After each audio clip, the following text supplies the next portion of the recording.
আসসালামু আলাইকুম। বাংলাদেশ বেতার, গোপালগঞ্জ। খবর পড়ছি প্রদ্যোৎ রায়।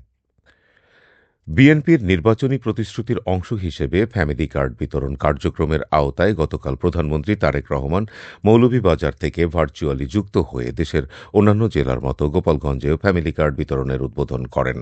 এ সময় গোপালগঞ্জ পৌরসভার জেলার শাহাপুর ইউনিয়নের ১ নং ওয়ার্ডের ২৩৬ জন বাসিন্দাদের মাঝে ফ্যামিলি কার্ড বিতরণ করা হয়। ফ্যামিলি কার্ড বিতরণ অনুষ্ঠানে গোপালগঞ্জ ২ আসনের সংসদ সদস্য ডাক্তার কে এম বাবর, জেলা পরিষদের প্রশাসক শরীফ রফিকুজ্জামান, জেলা প্রশাসক মোহাম্মদ আরিফুজ্জামান, পুলিশ সুপার মোহাম্মদ হাবিবুল্লাহ সহ বিভিন্ন অফিস প্রধানগণ এ সময় উপস্থিত ছিলেন। নড়াইলে সরকারি শিশু পরিবারে বসবাসরত শিশুদের মানসিক স্বাস্থ্য সুরক্ষা ও সার্বিক বিকাশে করণীয় শীর্ষক সেমিনার গতকাল জেলা প্রশাসকের সম্মেলন কক্ষে অনুষ্ঠিত হয়েছে। জেলা প্রশাসক ড মোহাম্মদ আব্দুস সালাম সেমিনারে প্রধান অতিথি হিসেবে উপস্থিত ছিলেন। অনুষ্ঠানের মূল প্রবন্ধ উপস্থাপন করেন নড়াইল জেলা সমাজসেবা কার্যালয়ের উপপরিচালক মোহাম্মদ সাফায়েত হোসেন তালুকদার। এছাড়া প্রধান আলোচক হিসেবে উপস্থিত থেকে গুরুত্বপূর্ণ বক্তব্য রাখেন জেলা সমাজসেবা কার্যালয়ের সহকারী পরিচালক এটিএম মাসুদ হোসেন। সেমিনারে বক্তারা সরকারি শিশু পরিবারে শিশুদের মানসিক স্বাস্থ্য সুরক্ষার উপর বিশেষ জোর দেন। বক্তারা বলেন, পিতৃমাতৃহীন ও সুবিধাবঞ্চিত শিশুদের শুধু বাসস্থান বা খাদ্যের যোগান দিলেই চলবে না, বরং তাদের মানসিক বিকাশ ও সামাজিক নিরাপত্তার দিকেও সমান নজর দিতে হবে। তাদের সঠিক গাইডলাইন ও ভালোবাসার মাধ্যমে সমাজের মূল স্রোতের উপযোগী দক্ষ নাগরিক হিসেবে গড়ে তোলার আহ্বান জানানো হয়। অতিরিক্ত জেলা ম্যাজিস্ট্রেট লিংকন বিশ্বাস, অতিরিক্ত জেলা প্রশাসক সার্বিক আহসান মাহমুদ রাসেল, প্রেস ক্লাবের সাধারণ সম্পাদক মাহবুবুর রশিদ লাবলু, সমাজসেবা অধিদপ্তরের প্রতিনিধি ও আমন্ত্রিত অতিথিরা এ সময় উপস্থিত ছিলেন। ফরিদপুরে মাদকাসক্তিমুক্ত শিক্ষাঙ্গন তথা সমাজ বিনির্মাণে সরকারি কর্মকর্তা ও শিক্ষকদের ভূমিকা শীর্ষক এক কর্মশালা গতকাল জেলা প্রশাসকের কার্যালয়ের সম্মেলন কক্ষে অনুষ্ঠিত হয়েছে। জেলা প্রশাসক মাজহারুল ইসলাম এতে প্রধান অতিথি হিসেবে উপস্থিত ছিলেন।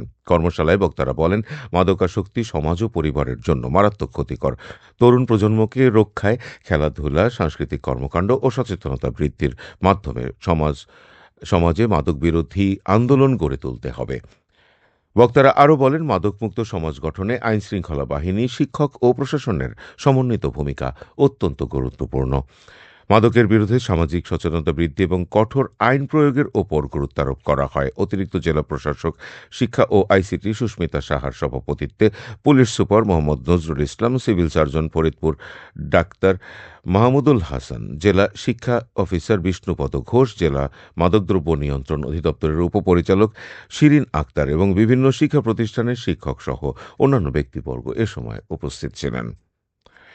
এদিকে মাদকদ্রব্যের ক্ষতিকর প্রভাব ও কুফল সম্পর্কে সচেতনতা বৃদ্ধি ও মাদকদ্রব্যের বিরুদ্ধে সামাজিক আন্দোলন গড়ে তোলার লক্ষ্যে গতকাল গোপালগঞ্জ সদর উপজেলা পরিষদের কনফারেন্স রুমে মাদক বিরোধী কর্মশালা অনুষ্ঠিত হয়েছে। জেলা মাদকদ্রব্য নিয়ন্ত্রণ অধিদপ্তরের সহকারী পরিচালক মোহাম্মদ নবী নেওয়াজের সভাপতিত্বে সদর উপজেলা নির্বাহী কর্মকর্তা কৌশিক আহমেদ, সহকারী কমিশনার ভূমি মোহাম্মদ রুহুল আমিন শরীফ, মেডিকেল অফিসার ডাক্তার রিপা, সাংবাদিক মোজাম্মেল হোসেন মুন্না, মাসুদ পারভেজ, হাসানুল বান্না এ সময় উপস্থিত ছিলেন। কৃষি সম্প্রসারণ অধিদপ্তরের উদ্যোগে ফরিদপুরে পার্টনার আঞ্চলিক কর্মশালা গতকাল সদর উপজেলা মিলনায়তন সভাকক্ষে অনুষ্ঠিত হয়েছে। কৃষি সম্প্রসারণ অধিদপ্তর কামারবাড়ি ঢাকার অতিরিক্ত পরিচালক রওশন আলম এতে প্রধান অতিথি হিসেবে উপস্থিত ছিলেন। কর্মশালায় বক্তারা কৃষি উৎপাদন বৃদ্ধি, উৎপাদিত পণ্যের গুণগত মান উন্নয়ন, প্রক্রিয়াজাতকরণ এবং বাজারজাতকরণের উপর গুরুত্ব আরোপ করেন। পাশাপাশি পার্টনার প্রকল্পের সফল বাস্তবায়ন এবং এর কার্যক্রম আরও সম্প্রসারণের লক্ষ্যে বিভিন্ন দিক নির্দেশনা ও পরামর্শ প্রদান করেন। জেলা কৃষি সম্প্রসারণ অধিদপ্তরের অতিরিক্ত পরিচালক মোহাম্মদ খায়ের উদ্দিন মোল্লার সভাপতিত্বে প্রোগ্রাম কোঅর্ডিনেটর আবুল কালাম আজাদ, অতিরিক্ত প্রোগ্রাম পরিচালক ডক্টর গৌর গোবিন্দ দাস সহ গোপালগঞ্জ, রাজবাড়ী, শরীয়তপুর ও মাদারীপুর জেলার বিভিন্ন পর্যায়ের কর্মকর্তা কর্মচারী ও কৃষি উদ্যোক্তারা কর্মশালায় অংশগ্রহণ করেন। মাদারীপুরের শিবচরের বন্দরখোলা এলাকায় অস্বাস্থ্যকর ও নোংরা পরিবেশে আইসক্রিম ও শিশুখাদ্য উৎপাদনের অভিযোগে পপুলার আইসক্রিম নামের একটি প্রতিষ্ঠানকে ভ্রাম্যমাণ আদালতের অভিযানে ১,০০,০০০ টাকা জরিমানা করা হয়। গতকাল নির্বাহী ম্যাজিস্ট্রেট শাইখা সুলতানার নেতৃত্বে এ অভিযান পরিচালিত হয়। অভিযানে দেখা যায় প্রতিষ্ঠানটি দীর্ঘদিন ধরে প্রয়োজনীয় অনুমতি ছাড়াই অস্বাস্থ্যকর পরিবেশে খাদ্য পণ্য উৎপাদন ও বাজারজাত করে আসছিল।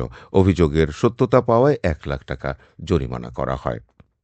সবশেষে আবহাওয়া।